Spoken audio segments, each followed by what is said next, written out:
হ্যাঁ ডিকে, তুমি ঠিকই ধরেছ, কম্পাস আমার আর তোমার মেয়ে। অবশেষে মুখ খুলল কম্পাসের মা। মায়ের মুখ থেকে নিজের আসল পরিচয় জানতে পেরে চমকে গেল কম্পাস। কম্পাস ধারাবাহিকে দেখা যায় হসপিটাল থেকে অঞ্জনা অর্থাৎ কম্পাসের মাকে দেখে আসার পর বাইরে বেরিয়েই ডিকে হুঙ্কার দিয়ে তার অ্যাসিস্ট্যান্টকে জানিয়ে দেয় কম্পাসের ডিটেইলস আমার চাই, এমন ভাবে চাই যে কোনো তথ্য যেন মিস না হয়। অন্যদিকে কম্পাসও তার মাকে নিয়ে হসপিটাল থেকে বের হয় ঠিকই, তবে ভাবতে থাকে মা এমন কেন করছিল, মা তো কখনো কাউকে দেখে এরকম করে না। এমন কি হলো যে ডিকিকে দেখার পর মা এত খেপে গেল, এত রেগে গেল, মনে হচ্ছিল মা ভয়ও পাচ্ছে। এর মানে কি? যাই হোক, এসব পরে ভাবো, আগে মাকে নিয়ে বাড়িতে যাই, তারপর আমাকে আবার ওই কনভোকেশনে যেতে হবে। এই বলেই কম্পাস রাস্তায় দাঁড়িয়ে থাকে, একটা অটো ঠিক করার চেষ্টা করে। অন্যদিকে ডিকে পাশেই দাঁড়িয়ে থাকে। হঠাৎ ডিকে খেয়াল করে দেখে যে কম্পাস তার মাকে নিয়ে অটো ধরার চেষ্টা করছে। ডিকে দূরে দাঁড়িয়ে সবটা দেখে আর ভাবতে থাকে আমি যা ভাবছি সেটা সত্যি কিনা এটা আমাকে জানতে হবে। অঞ্জনার সাথে আমাকে একবার কথা বলতেই হবে, তবে খুব সাবধানে। কম্পাস ভৌমিক খুব চালাক, কোনোভাবেই যেন আমি কি ভাবছি সেটা বুঝতে না পারে। অপরদিকে দেখা যায় অটো ঠিক করার জন্য কম্পাস তার মাকে বলে, মা তুমি এখানেই থাকো, আমি সামনে থেকে অটোটা নিয়ে আসছি, আর এদিক দিয়ে কোনো গাড়িটারও যাবে না, তোমাকে আমি সাইড করে রেখে যাচ্ছি, তুমি 1 মিনিট শান্ত হয়ে বসো মা।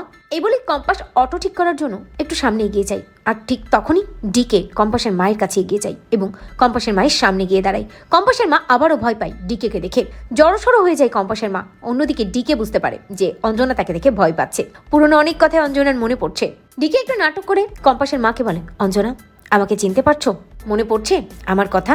মনে মনে ভাবে ডিকে, অনেক খারাপ স্মৃতি আছে তোমার সাথে আমার, আমি অনেক কিছু করেছি যার জন্য তুমি ট্রমাটাইজ হয়ে গিয়েছিলে, আমার ভয়ঙ্কর রূপটা তুমি দেখে নিয়েছিলে।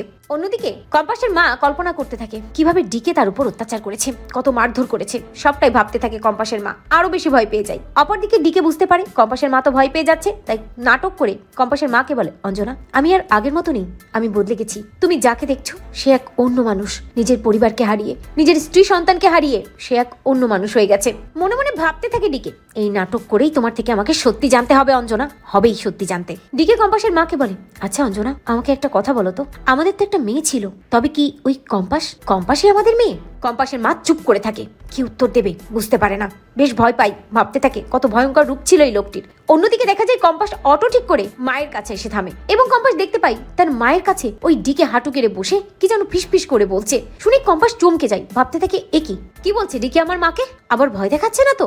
আর মাই বা কি শুনছে ডিকের কথা? তো বন্ধুরা তোমরা এটাই যাও তো যে এই শয়তান ডিকে কে যেন শাস্তি দিতে পারে কম্পাস, এবং কম্পাস যেন নিজের পরিচয়টাও জানতে পারে। কমেন্ট করে জানাতে ভুলো না।